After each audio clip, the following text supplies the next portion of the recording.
नमस्कार।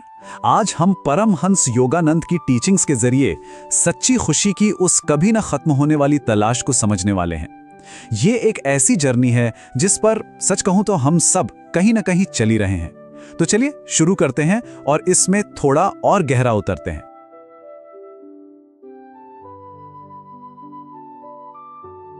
अच्छा, कभी ऐसा हुआ है कि कोई चीज जो बहुत टाइम से चाहिए थी वो मिल गई और फिर भी एक खालीपन सा लगा, एक फीलिंग के यार कुछ तो अभी भी मिसिंग है।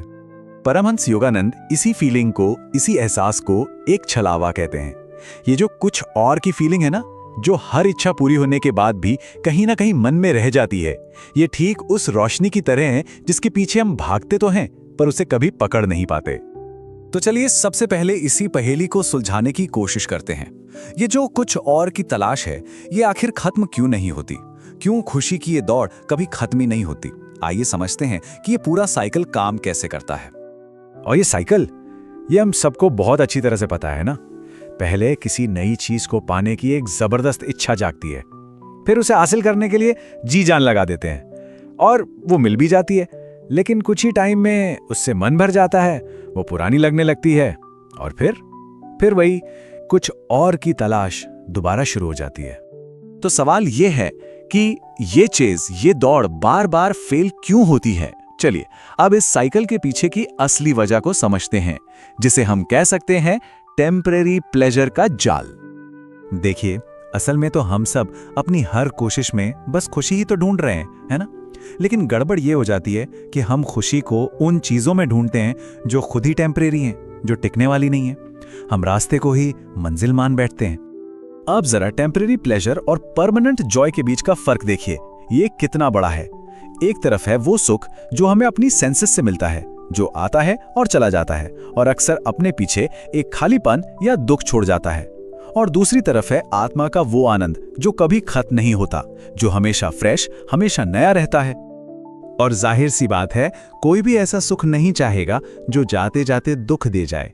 हम सबको तो वो खुशी चाहिए जो परमानेंट हो, जो हमेशा हमारे साथ रहे। तो अब जब हमने प्रॉब्लम को समझ लिया है, तो चलिए सॉल्यूशन की तरफ बढ़ते हैं। बात करते हैं उस असली खजाने की जिसे योगानंद कहते हैं अपरिवर्तनीय, नित्य नवीन आनंद। हमारी तलाश का असली गोल यही है। और देखिए योगानंद इसे कितने खूबसूरत तरीके से समझाते हैं। वो कहते हैं कि ये एक डिवाइन जॉय की स्टेट है, जो ठीक एक एक्टर की तरह है। एक एक्टर जो स्टेज पर अलग अलग रोल प्ले करता है, लेकिन असल में तो वो वही एक इंसान रहता है ना? ठीक वैसे ही ये आनंद कभी बोरिंग या एक जैसा नहीं होता। ये हमेशा बदलता रहता है, हमेशा नया लगता है, पर अपनी असलियत में वो एक ही रहता है। और ये समझना बहुत जरूरी है कि ये जॉय सिर्फ एक फीलिंग या कोई मूड नहीं है। नहीं, ये तो हमारी आत्मा का, हमारे सोल का असली नेचर है। वो खुशी, वो चेतना जो हमारे अंदर पहले से ही मौजूद है, ये हमारा असली स्वभाव है। तो सवाल उठता है कि इस आनंद तक पहुंचा कैसे जाए? रास्ता क्या है? वेल, अब हम उसी रास्ते की बात करेंगे। और ये रास्ता बाहर की दुनिया में नहीं, बल्कि हमारे अंदर की तरफ जाता है। तो एक बहुत सीधा सा सवाल सामने आता है कि क्यों ना सीधे सीधे उसी जॉय को ही ढूंढा जाए। मतलब जब चाहिए ही खुशी, तो इन बाहरी चीजों के लंबे चौड़े घुमावदार रास्ते पर जाना ही क्यों है? योगानंद इसका एक सीधा रास्ता बताते हैं 3 स्टेप्स में। पहला, अपने अंदर उस खुशी को खोजो जो किसी शर्त पर डिपेंड नहीं करती, जो कभी खत्म नहीं हो सकती। दूसरा, अपने मन को बाहरी चीजों से हटाकर अंदर की तरफ मोड़ो। और तीसरा, रोजाना गहराई से मेडिटेशन की प्रैक्टिस करो। यही वो चाबी है जिससे अंदर का ये खजाना खुलता है। और जब कोई इस रास्ते पे चलता है, तो इसका नतीजा क्या होता है? जब ये अंदरूनी खुशी मिल जाती है, तो जिंदगी कैसी दिखती है? चलिए अब उस बदली हुई स्टेट को समझते हैं। योगानंद एक बहुत गहरी बात कहते हैं। वो कहते हैं कि जब अमर आत्माएं यानी हम सब नश्वर इंसानों की तरह बर्ताव करते हैं, मतलब जब हम इच्छाओं के पीछे भागते हैं, तो हम एक्सपीरियंस करते हैं सुख, दुख और एक तरह की उदासीनता का एक लगातार चलने वाला चक्कर। हमारी जिंदगी एक इमोशनल रोलर कोस्टर बन जाती है, कभी ऊपर, कभी नीचे, कभी बहुत खुशी, कभी बहुत गम, और कभी लगता है कि कुछ भी मैटर नहीं करता। लेकिन जब हम अपनी आत्मा से जुड़ जाते हैं, जब कोई अपने असली स्वभाव में टिक जाता है, तब उसे एक्सपीरियंस होता है।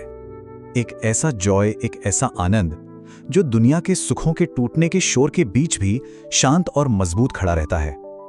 ये एक ऐसी अंदरूनी स्टेबिलिटी है जिसे जिंदगी के अप्स एंड डाउन्स हिला नहीं सकते। और हाँ, इसका मतलब ये बिल्कुल नहीं है कि हमें दुनिया छोड़ देनी है, नहीं, बल्कि इसका मतलब है कि अब हम दुनिया की चीज़ों को सही मायने में अप्रिशिएट कर सकते हैं, अपने असली स्वभाव के उस परमानेंट खुशहाल नज़रिए से। अब हम डिपेंडेंट नहीं रहते, बल्कि एप्रिशिएट करते हैं। और आखिर में योगानंद उस कुछ और के राज से पर्दा उठाते हैं जिसका हम शुरू से पीछा कर रहे थे। वो कहते हैं ईश्वर ही वो कुछ और है, और एक बार उसे पा लिया तो फिर कुछ और खोजने की जरूरत ही नहीं पड़ती। उस हमेशा नए रहने वाले आनंद में वो सब कुछ मिल जाता है जिसकी हमें कभी भी तलाश थी। तो आज की ये बातचीत हमें एक बहुत ही गहरे सवाल के साथ छोड़ जाती है, वो कुछ और असल में है क्या जिसकी तलाश हम सब कर रहे हैं? और शायद इसका जवाब हमें बाहर की दुनिया में नहीं, बल्कि हमारे अपने अंदर ही मिलेगा।